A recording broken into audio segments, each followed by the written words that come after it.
Anda Cium marah. kaki saya. Cium kakinya. Anda boleh pergi nggak sama? Selamat. Pulang. Apa? Cium Ini kaki? Ya. kalau ini sudah marah bahaya ini.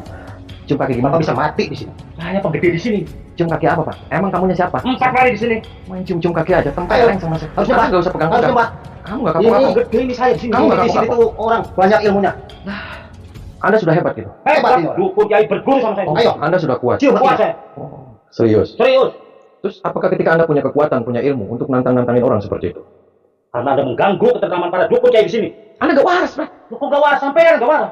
Kenapa sih? Nantang petuali di sini. Nah ya kamu yang nantang saya, malah kenapa dibalik?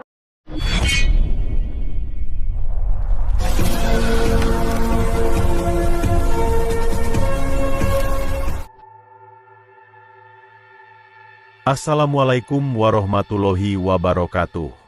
Sahabat pemirsa yang dirahmati Allah Subhanahu wa Ta'ala.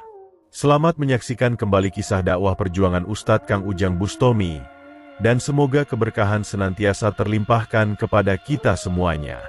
Kisah kali ini adalah tentang Kang Ujang Bustomi, yang ingin membongkar sebuah perguruan padepokan Tahta Suci.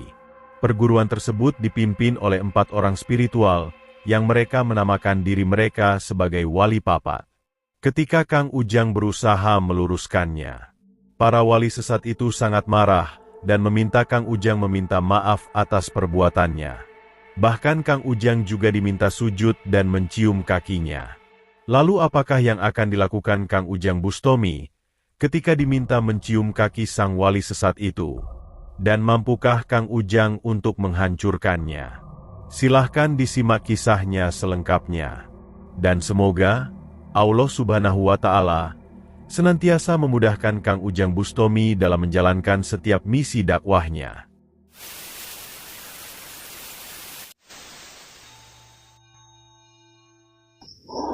Allahumma sholli ala Muhammad ya Rabbi sholli alaihi wasallim. Allahumma sholli ala Muhammad ya Rabbi sholli alaihi wasallim. Rabbi fanfa'na ببركتهم واهدنا الحسنى بحرمتهم.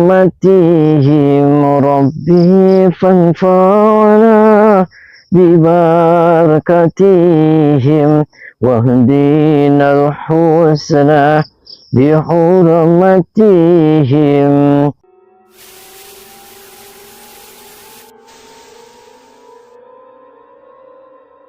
Sahabat Kang Ujang Bustomi yang dirahmati Allah Subhanahu wa Ta'ala. Seperti yang telah kita ketahui bersama, bahwa Kang Ujang Bustomi adalah tokoh spiritual hebat dan juga seorang ulama yang sangat dihormati. Kang Ujang memiliki sebuah padepokan yang bernama Anti Galau, sebuah padepokan yang mengajarkan santrinya ilmu agama, juga ilmu-ilmu hikmah yang berafiliasi dengan kekuatan gaib dari Tuhan. Kang Ujang dengan padepokan yang dimilikinya juga berusaha membantu warga yang menderita sakit, terutama yang sakitnya tidak bisa dideteksi oleh dokter medis. Dan kebanyakan dari mereka adalah para warga yang sakit disebabkan serangan ilmu teluh dan santet.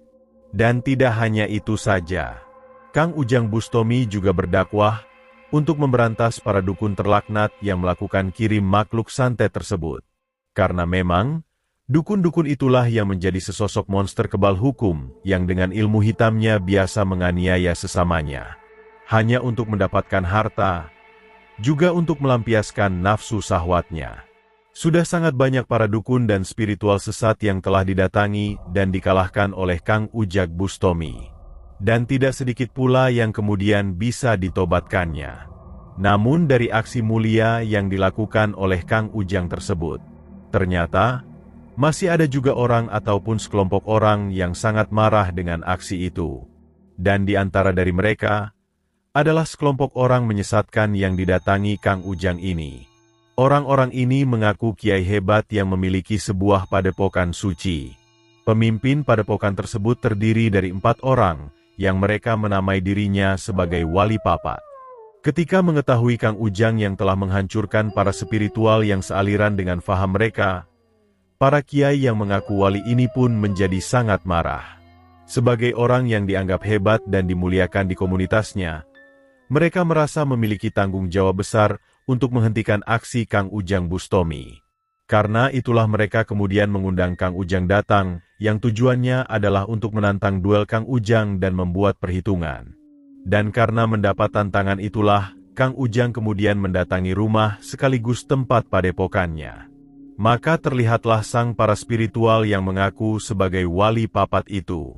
Dan sesuai namanya, mereka juga memakai pakaian berjubah serba putih, yang sepertinya ingin menunjukkan kesuciannya. Bahkan, mereka juga melakukan dzikir menyebut asma Allah, juga terlihat sangat husuk dalam ritualnya. Dan yang juga nampak aneh, adalah sesosok perempuan cantik berpakaian serba hitam yang ada di sana. Kang Ujang pun bertanya kepada mereka, sebenarnya siapakah mereka? Dan mengapa sangat bernafsu ingin menantang duel dengannya? Dan dengan bahasanya yang sangat arogan, orang-orang itu kemudian berkata, bahwa mereka adalah 4 wali Tuhan yang ada di tanah Jawa ini. Mereka memiliki sebuah padepokan spiritual yang disebutnya sebagai Tahta Suci. Mereka mengundang Kang Ujang Bustomi adalah untuk menghentikan aksi Kang Ujang yang telah menghancurkan para dukun dan spiritual komunitasnya. Sedang sang perempuan cantik berpakaian hitam itu adalah permaisuri dari wali papat yang dia beri nama Ratu Ayu. Dan melihat dari gelagat para wali papat itu, Kang Ujang pun sudah bisa mengetahui bahwa mereka hanyalah komplotan para spiritual sesat yang spiritual lainnya yang sudah diberantasnya. Bahkan mungkin lebih parah lagi, mereka hanyalah komplotan dukun santet yang berkedok sebagai wali. Kang Ujang mencoba berkata kepada mereka bahwa dia menghancurkan para dukun dan spiritual itu adalah karena mereka melakukan perbuatan yang menyesatkan. Dan sebagai orang yang diberi kemampuan oleh Tuhan, maka sudah menjadi kewajiban Kang Ujang untuk meluruskan kesesatan yang mereka lakukan. Mereka berkata, para spiritual itu melakukan hal tersebut adalah sesuai dengan ilmu yang dimilikinya. Bahkan ilmu-ilmu itu banyak yang diwariskan dari para leluhurnya. Mereka juga berusaha membantu orang-orang yang datang meminta bantuan kepadanya. Tentu hal tersebut adalah perbuatan yang benar, karena mereka melakukan kebaikan sesuai dengan kemampuannya. Kang Ujang pun terlihat emosi mendengar perkataan para wali papat itu. Bagaimana mungkin perbuatan mereka dikatakan sebuah kebaikan? Walaupun mereka berjubah, tetapi apa yang mereka lakukan adalah memuja iblis dan menyekutukan Tuhan. Mereka melakukan kirim santet, pelet, bahkan juga sering bermain dengan banyak perempuan. Perbuatan mereka itu sangat merusak dan membahayakan. Sebab itulah mereka harus diberantas, agar tidak lagi mengajarkan kesesatan. Mendengar perkataan Kang Ujang Bustomi yang demikian, sang perempuan yang bernama Ratu Ayu itu terlihat sangat emosi dan marah. Bahkan dia kemudian menarik tubuh Kang Ujang masuk dalam sebuah ruangan. Dengan kemarahannya, sang ratu cantik itu kemudian berkata, dia mengatakan Kang Ujang adalah orang sok hebat yang sangat sombong di hadapannya. Bolehlah Kang Ujang Bustomi bisa mengalahkan para dukun dan spiritual lain, namun tidak mungkin Kang Ujang bisa mengalahkan mereka. Wali papat dan sang ratu adalah manusia suci yang memiliki kemampuan yang sangat hebat. Jika Kang Ujang berani melawan, dia dan sang para wali pasti akan menghabisinya. Sebab itulah sang ratu itu kembali mengingatkan Kang Ujang Bustomi. Dia meminta Kang Ujang untuk menghentikan aksinya memberantas para dukun dan spiritual. Karena kalau tidak, mereka tidak akan segan untuk membunuhnya. Dan diancam dibunuh sang perempuan permaisuri wali papat itu. Kang Ujang sedikit pun tidak merasa gentar. Kang Ujang malah tersenyum dan kemudian berkata kepadanya bahwa sudah biasa dia mendengar ancaman seperti itu. Bahkan Kang Ujang kemudian berbalik memberikan peringatan. Kang Ujang meminta sang ratu dan wali papat itu untuk bertobat saja. Karena kalau tidak, justru Kang Ujanglah yang akan menghancurkan mereka.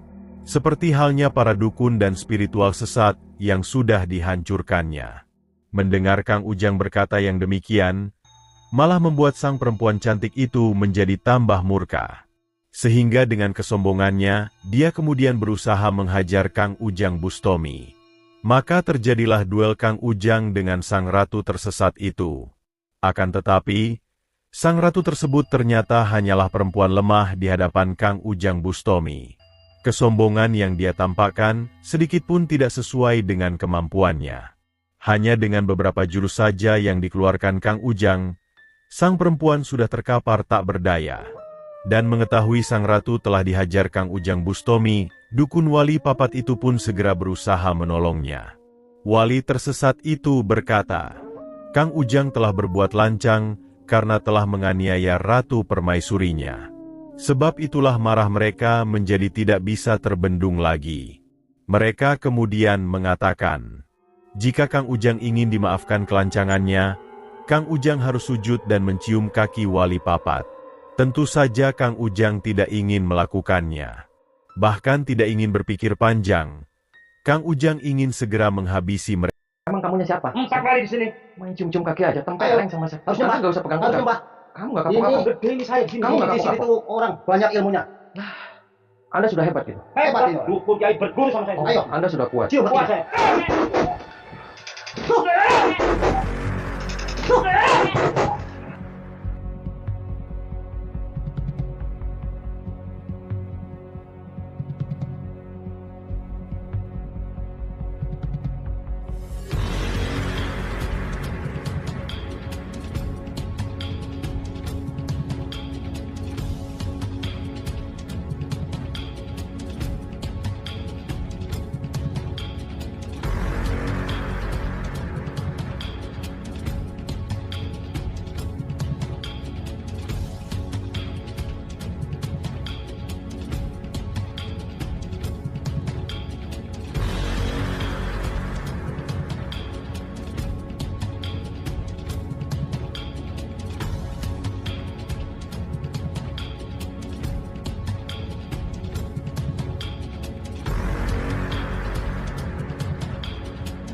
Para dukun wali papat itu ternyata memang memiliki kemampuan yang sangat luar biasa.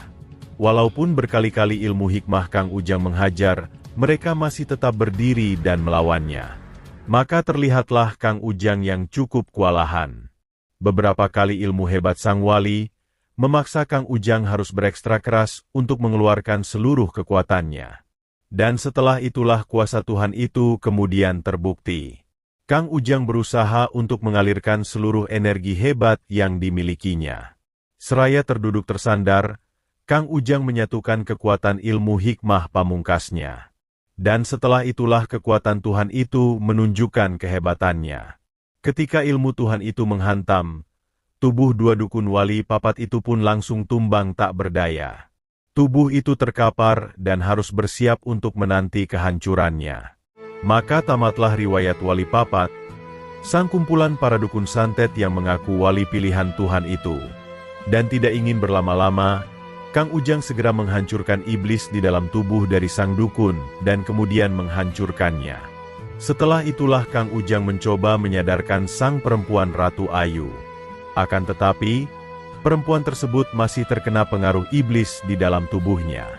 Ketika Kang Ujang berusaha menyadarkan, sang ratu itu berusaha untuk memberikan perlawanan. Dan tidak hanya itu saja, tiba-tiba sang perempuan membuka baju yang menutupi tubuhnya. Entah apa yang dilakukan sang perempuan, sepertinya dia ingin menggoda Kang Ujang dengan tubuh indahnya. Dan melihat pemandangan yang demikian itu, Kang Ujang pun segera bergerak cepat. Kang Ujang tahu bahwa iblis di tubuhnya masih berusaha mempengaruhi jiwanya. Kang Ujang mencoba menidurkan sang perempuan, dan kemudian membacakan ayat-ayat Al-Quran yang mulia. Dengan harapan, iblis yang bersemayam di dalam tubuh sang perempuan hancur dan ilmu hitamnya juga sirna. Sehingga dengan hancurnya seluruh kekuatan iblis tersebut, sang perempuan bisa tersadar dari kesesatannya. Sehingga kemudian bertobat dan kembali kepada jalan Tuhan yang Maha Esa. Terima kasih telah menyimak kisah dakwah inspiratif yang penuh edukasi dan kemuliaan ini. Ambillah sisi positifnya dan tinggalkanlah sisi negatifnya. Tentunya kami juga berharap kisah dakwah yang kami sajikan ini bisa memberikan manfaat, juga menjadi petunjuk bagi para pemirsa. Dan semoga Allah Subhanahu wa Ta'ala senantiasa memberikan banyak rahmat-Nya kepada kita semuanya.